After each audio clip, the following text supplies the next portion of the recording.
La verdad es que muchos no entendemos el efecto del tiempo en los problemas de los asmáticos y precisamente en eso hay una relación directa y ellos son los que más sufren de este impasse. Así que hoy tenemos al doctor Luis Ugalde justamente para tener todas las recomendaciones al respecto de este caso. Doctor, muy buenos días. Buenos días. Bienvenido. Gracias. Doctor, algunas personas observan que efectivamente con este tiempo, ¿verdad?, empeoran todos los síntomas. Bueno, es que hay que recordar también que no es solamente un efecto del agua, sino que también hay un efecto cíclico en las enfermedades. Hay un efecto cíclico también en la aparición de virus y eso pues también es un factor desencadenante para las personas que tienen enfermedades respiratorias, porque la condición también de tener enfermedades virales en algunos pacientes hace que se desencadenen y causen crisis en los pacientes que tienen asma o que tienen enfermedad pulmonar obstructiva crónica. Ahora, doctor, por ejemplo, con la tormenta o con los cambios bruscos de clima, porque hemos tenido bastante viento, hemos tenido enfriamientos por la tarde, noche, ¿este cambio en el clima podría de repente desencadenar crisis?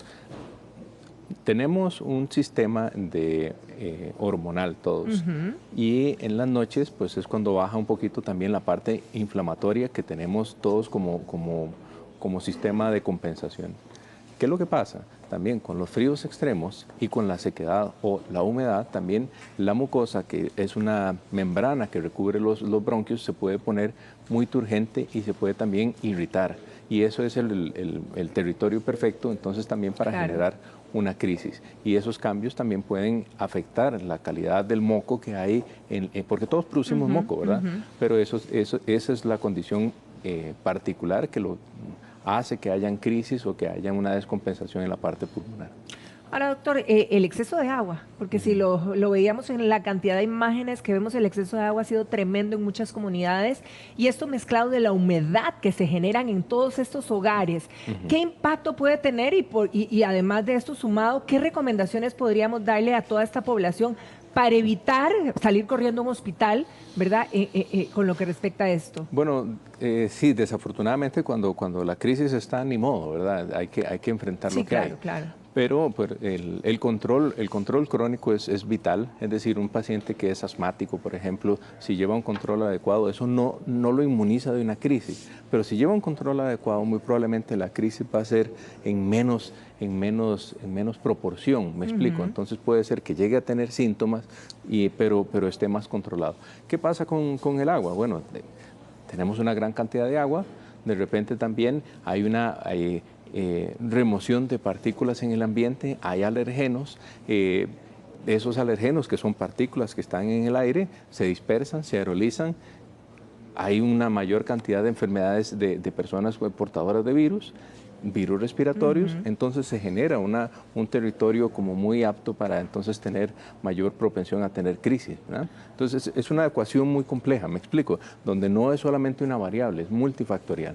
Ahora, yo sé que las condiciones en este momento sería difícil decir que podríamos corregirlas de inmediato, ¿verdad? Claro. Pero algún tipo de recomendación, digamos, en las casas como para poder evitar o por lo menos disminuir ese efecto. ¿Has visto que en las paredes a veces se forma una película de moho? De moho, claro, sí. ¿Han visto que también en los closets hay un montón de polvo? Sí.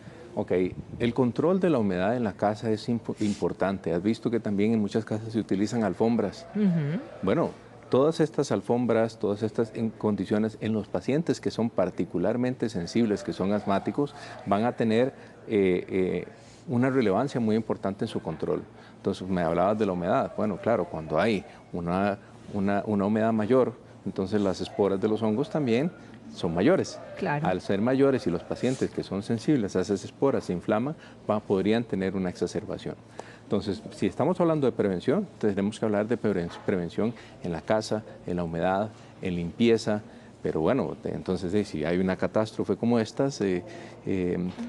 lo mejor entonces es enfrentarla con un buen tratamiento y estando bien controlado, porque si no estás controlado o no estás con el tratamiento adecuado, entonces si te va a dar una crisis de esta dimensión y estando controlado te va a dar una crisis de una menor dimensión que tal vez no necesitas ir a hospitalizarte.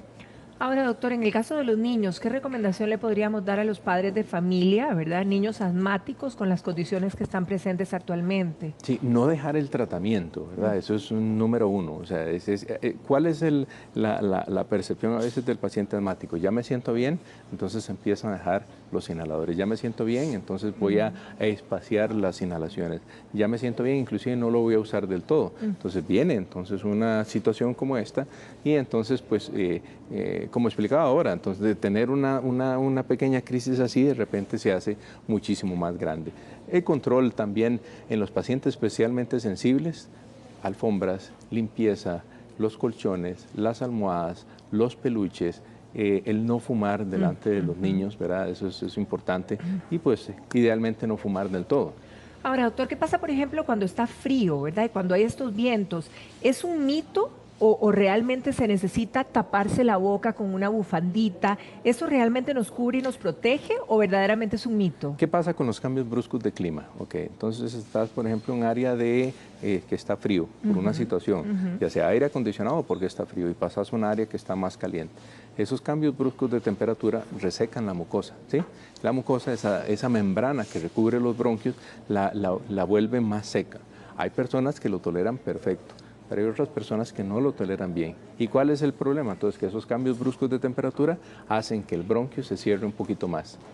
Cuando se cierra más, cuesta más respirar y da los síntomas asmáticos. Claro. Entonces, no es que sea un mito o es que diga, sí, no, el punto es el cambio brusco de temperatura. Nos entre esa bocanada de aire frío. Frío, calor, calor, frío. Ok. Ahora, ¿qué pasa por las noches, por ejemplo? Porque si bien es cierto, uno dice, bueno, tengo que ventilar la casa, abramos las ventanas y que fluya el aire para evitar toda esa humedad acumulada. Pero por otro lado uno dice, ¿será que tengo que cerrar todo para que la temperatura sea adecuada sobre todo para los familiares asmáticos? ¿Cuándo se presentan las mayores crisis asmáticas? En las madrugadas. Sí, cuando baja la temperatura. Claro. Si un paciente está parcialmente controlado, es el momento donde va a tener mayor posibilidades de tener una crisis asmática. Entonces, ¿qué hacer? Es evidente que cerrar todas las ventanas de la casa tampoco no se vuelve así como muy inteligente en el sentido, porque en este caso, nuestra área tropical, no estamos en un área, por ejemplo, en un clima nórdico extremo donde tenemos que cerrar todo para mantener una calefacción. Sí, claro. Pero podríamos tener ventilación indirecta, pero no necesariamente directamente en el cuarto para evitar esos influjos de aire frío que pues entonces sí nos podrían afectar. Pero sí recomendaría ventilación indirecta. Doctor, le agradezco por todas estas recomendaciones y esperamos que todos los que verdaderamente en casa estén padeciendo de todo eso y tengan, ¿verdad? Familiares asmáticos puedan tomarlos en cuenta. Muchísimas gracias por su visita, doctor. Encantado. Que pase un feliz día.